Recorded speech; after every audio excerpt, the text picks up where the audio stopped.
Halo Pioner, selamat datang di channel Bang Tutor. Pada kesempatan kali ini Bang Tutor akan membahas kembali tentang P-Network. Topik yang akan Bang Tutor angkat kali ini adalah tentang GCV $314,159 versus harga pasar. Simak video ini sampai selesai, jangan di-skip agar tidak ada yang terlewati. Disclaimer, semua konten yang diupload pada channel ini hanyalah edukasi dan berbagi informasi saja. Silahkan riset dan dior terlebih dahulu sebelum melanjutkan ke langkah berikutnya. Semua risiko yang ditimbulkan adalah tanggung jawab masing-masing pengguna.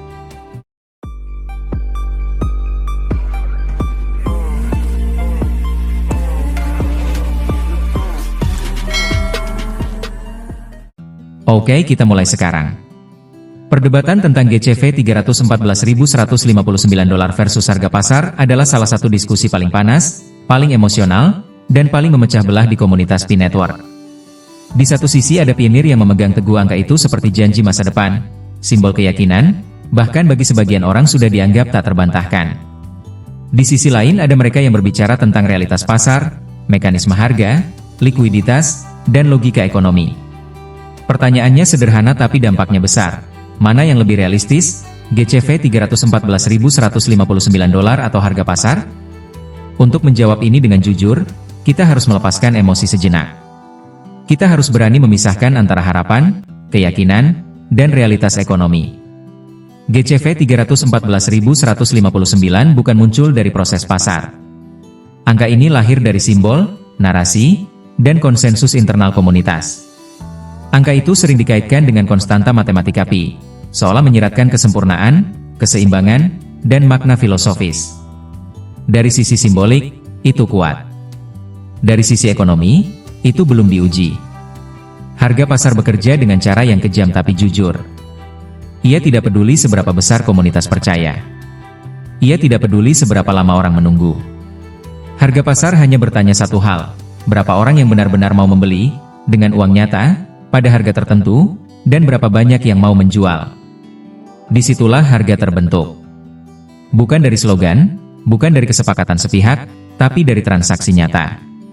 Ketika GCV $314.159 diposisikan setara dengan harga pasar, disitulah masalah dimulai.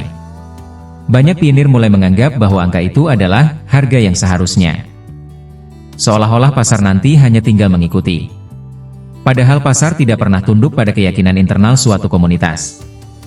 Bitcoin diuji bertahun-tahun, jatuh bangun, dihina, dianggap scam, sebelum akhirnya mendapat legitimasi pasar. Realitas pahit yang sering dihindari adalah ini. Jika P-Network masuk ke pasar terbuka hari ini, harga awalnya hampir pasti jauh di bawah GCV $314.159. Bukan karena Pi tidak punya potensi, tapi karena faktor fundamental, likuiditas, distribusi token, utilitas aktual, dan kesiapan ekosistem.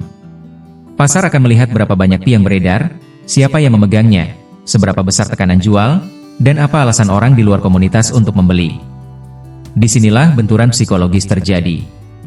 Bagi pionir yang sudah menanam harapan bertahun-tahun, menerima harga pasar yang kecil terasa seperti pengkhianatan. Padahal sebenarnya itu adalah proses normal. Harga pasar bukan vonis akhir. Ia adalah titik awal.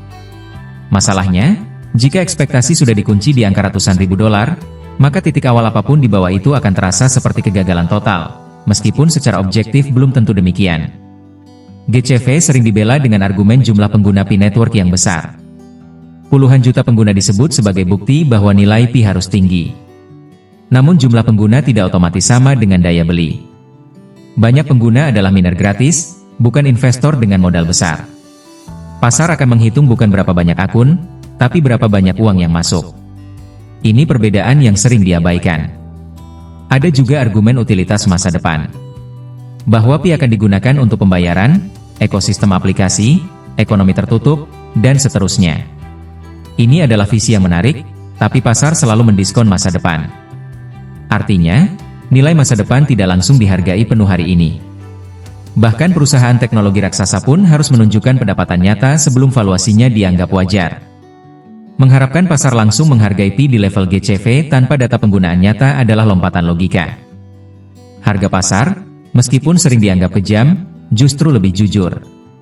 Ia mencerminkan kondisi saat ini. Ia bisa salah, bisa undervalued, bisa overvalued, tapi ia selalu berbasis transaksi nyata. GCV, sebaliknya, adalah proyeksi harapan. Ia bisa berfungsi sebagai alat motivasi internal, sebagai narasi pemersatu komunitas, tapi ketika dipaksakan menjadi harga pasar, ia berubah menjadi beban psikologis. Yang membuat perdebatan ini semakin panas adalah aspek identitas. Bagi sebagian pionir, percaya pada GCV bukan lagi soal angka, tapi soal loyalitas. Meragukan GCV dianggap sama dengan meragukan P-network itu sendiri. Akibatnya, diskusi rasional sering mati sebelum dimulai. Padahal proyek yang kuat justru tahan terhadap kritik, bukan alergi terhadapnya. Jika kita jujur bertanya mana yang lebih realistis, jawabannya tidak populer tapi jelas, harga pasar. Bukan karena harga pasar selalu benar, tapi karena ia adalah satu-satunya mekanisme penilaian yang diakui secara global. GCV tidak diakui oleh bursa, tidak digunakan oleh investor institusional, dan tidak mengikat siapapun di luar komunitas Pi. Realistis bukan berarti menyenangkan, tapi berarti sesuai dengan cara dunia bekerja. Ini tidak berarti GCV harus dibuang atau ditertawakan. GCV bisa dipahami sebagai target aspiratif jangka sangat panjang, bukan harga awal, bukan harga pasti, dan bukan janji. Masalah muncul ketika aspirasi dijual sebagai kepastian. Disitulah banyak pionir terjebak, membuat keputusan hidup berdasarkan angka yang belum pernah diuji pasar. Sejarah kripto penuh dengan contoh serupa. Banyak komunitas yakin aset mereka pantas bernilai tinggi. Sebagian benar, sebagian hancur. Perbedaannya selalu sama, apakah utilitas dan adopsi akhirnya menyusul atau tidak. Harga pasar akan mengikuti utilitas, bukan sebaliknya. Tidak ada jalan pintas. Jika P-network berhasil membangun ekosistem nyata, transaksi real, dan kepercayaan eksternal, harga pasar bisa naik perlahan, mungkin sangat tinggi dalam jangka panjang. Tapi itu adalah proses, bukan loncatan instan ke GCV 314.159. Menyangka loncatan itu pasti terjadi justru memperbesar risiko kekecewaan massal. Jadi ketika ditanya mana yang lebih realistis antara GCV 314.159 dan harga pasar, jawabannya bergantung pada cara kita memandang realitas. Jika realitas didefinisikan sebagai harapan, maka GCV menang.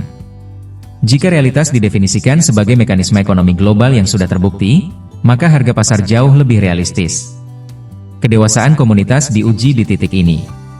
Apakah kita berani menerima harga pasar sebagai cermin kondisi saat ini, sambil terus membangun nilai jangka panjang? Atau kita memilih hidup dalam angka ideal yang belum tentu pernah disentuh realitas? Pilihan ini akan menentukan apakah P-network tumbuh sebagai ekosistem dewasa, atau terjebak dalam siklus harapan dan kekecewaan. Pada akhirnya, mimpi besar tidak salah. Yang berbahaya adalah ketika mimpi menggantikan logika. GCV bisa menjadi bintang penunjuk arah, tapi harga pasar adalah tanah tempat kita berpijak. Dan siapapun yang ingin berjalan jauh, harus tahu bedanya melihat bintang dan menginjak bumi. Terima kasih sudah menonton. Semoga video ini bermanfaat. Jika kalian suka video ini silahkan like, share dan subscribe agar tidak ketinggalan info-info terbaru dari Bang Tutor. Sampai jumpa di next video.